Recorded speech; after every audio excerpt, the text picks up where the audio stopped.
I don't know how to describe it.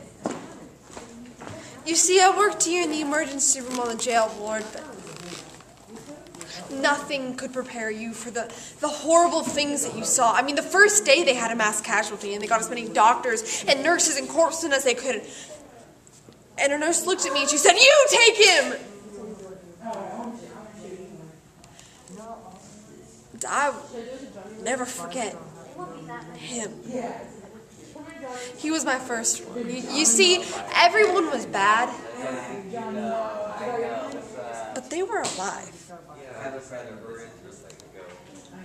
For many, news reports of the United States military actions in the Middle East are a harsh reminder of wartime feelings and that of lost loved ones, fighting for somewhat of an ambiguous cause.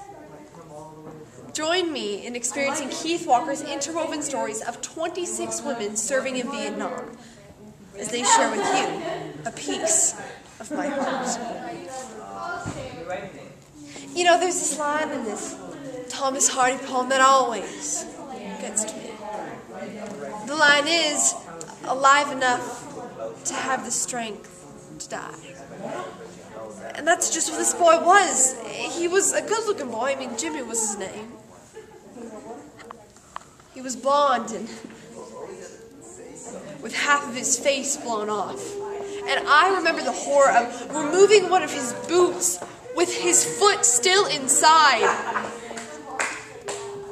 And the nurse said to cut off all of his clothes, so I did.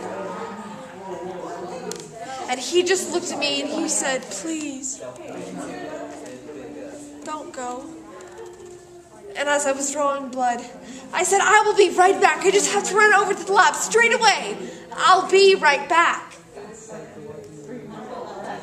And I was right back. But he had died in the time that I left him alone, and I never forgot it.